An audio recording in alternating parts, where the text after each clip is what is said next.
Inflation is one of the many words to describe 2026, and we're slowly talking about money. But we're also, in this case, talking about size. Going from the humble Dinka hatchback to, well, road-legal, civilian-grade industrial vehicles. They're Goliaths on the roads now, and it's a far cry from what they used to be. And that got me thinking, if you're in a city that is even more congested than Los Santos, you can't drive these mammoth vehicles, you need something smaller. A lot smaller. And luckily, SHITZU has you covered. This is the Keitora. It's all-wheel drive, it's technically a pickup truck, it weighs about 5 ounces, has a little 3-cylinder up, technically mid-engine, because it's underneath the cab. It's a hell of a thing, isn't it? And I thought, what better thing to do than give it a thorough road test to see how it handles America.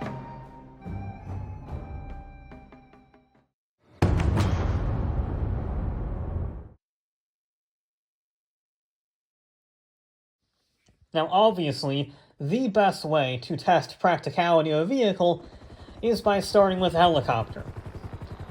You see, we're approaching that tow truck up there, and that tow truck is very practical. Not only can it transport vehicles, as long as they're not tied in, because we're weird like that, but it can also quite easily land a helicopter on the back of it. And look it, perfectly smooth. The suspension barely even budged. And this is a pretty big helicopter. The Maverick is no small thing, given its age. Now, obviously, the Keitora is not going to be able to land a Maverick on it because the Maverick is bigger than the Keitora, but there was nothing about how big the helicopter could be. And I gotta say, the Havoc is really, really small. Perfect vehicle for landing on the back of a tiny little Japanese pickup truck.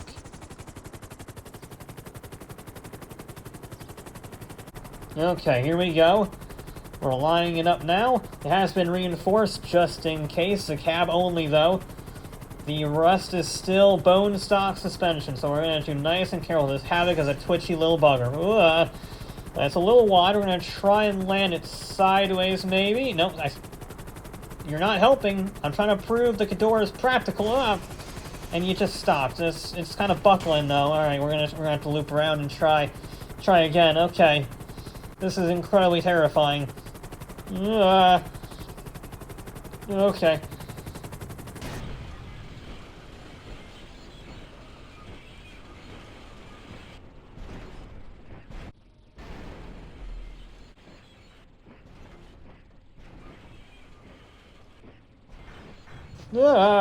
That's not what we want to see.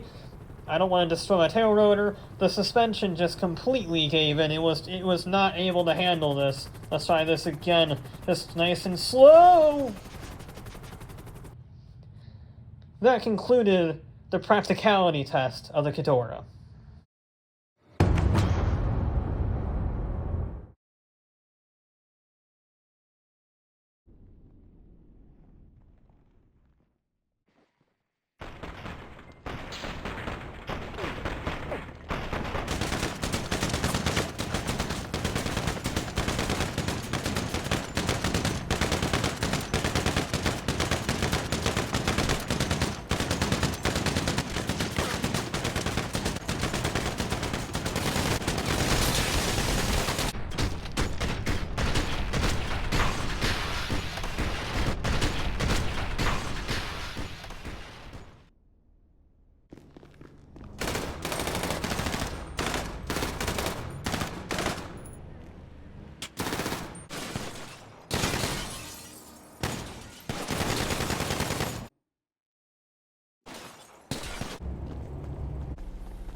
And there you go.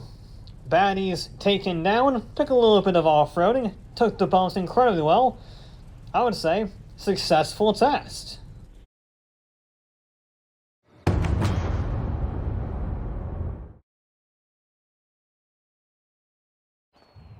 Obviously, if you want to push the Keitora, you need a stable Keitora. And there's not much something more stable and composed than a time attack racer. Yep, this is the real deal. It is an incredibly fast, race-only version of the Keitora, fully kitted out from top to bottom. Almost looks like a Grand Prix car from some angles. Maybe. And in order to push it, I have a Karen Evren RS, because it's got a lot of power and a very flat nose. Seems prudent. Right, here we go. Nice all-wheel drive power. No, stop, you're supposed to be stable. You're supposed to be stable. Stay on the front end, stay on the front. Go back on the runway. Not that runway, the other runway. Oh, Alright, it's fine. Reset, no problem. Okay, attempt number 2. Just go in a straight line. Just go in a straight line. Don't do anything stupid. We're up to 25, no, 15. Come on, go back up to 25, like 25. There you go, 25 miles an hour. Nicely done. We've already made more progress this time than we have any other time. Here we go. Just stay on target. Stay on target. Stay on my nose. Stay on my nose. What are you doing, you stupid vehicle? No, stay on my nose. You're supposed to be on my nose. No! Ah! Oh, we're gonna need to change tactics, because, that's not working, and I'm not dealing with this. Nope, I'm not dealing with that. We're gonna change tactics.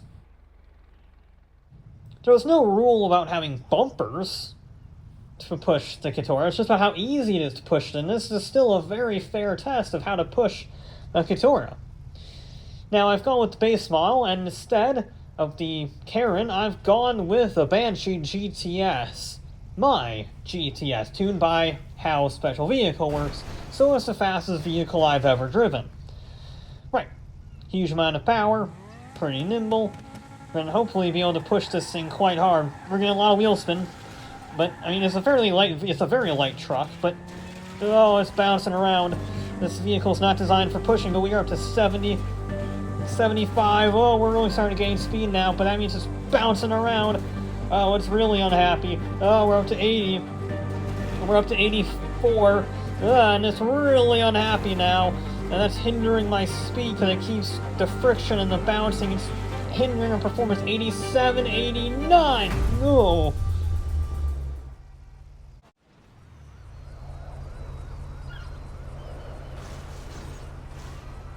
Nice shot. Okay, so pushing it without bumpers is terrible, but pushing it with bumpers, very successful. So I would say a solid C+, B- for pushing easiness.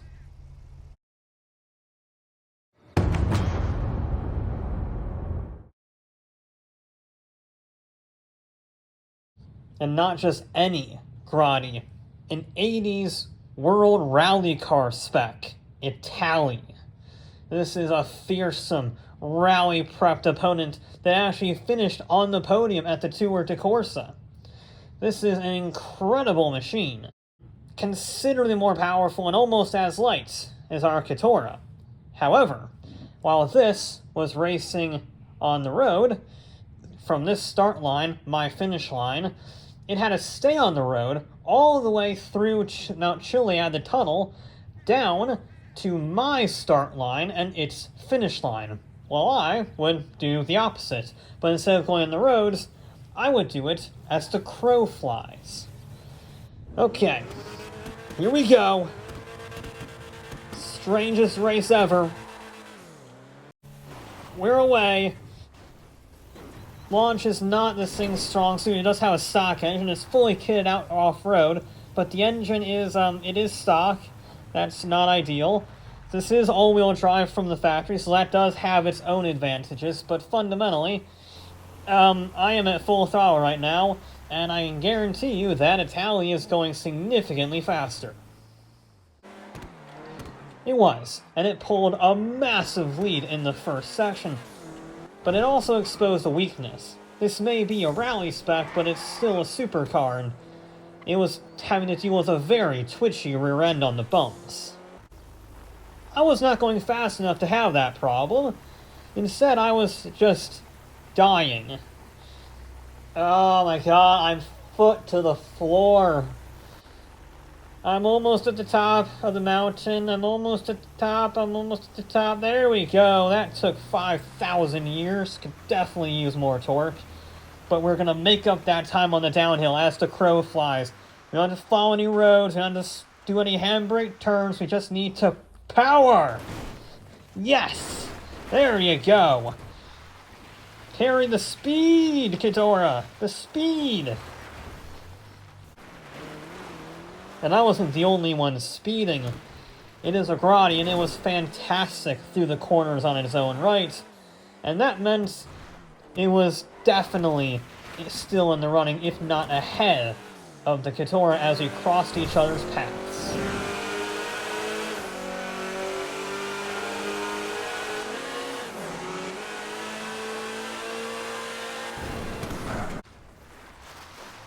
Oh boy. Oh, we're going fast now. We're going really fast.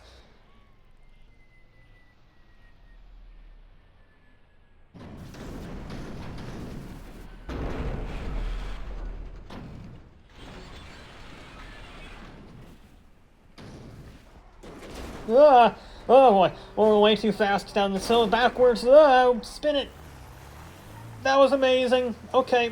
That was terrifying and amazing, and it saved us a lot of time. That was very lucky.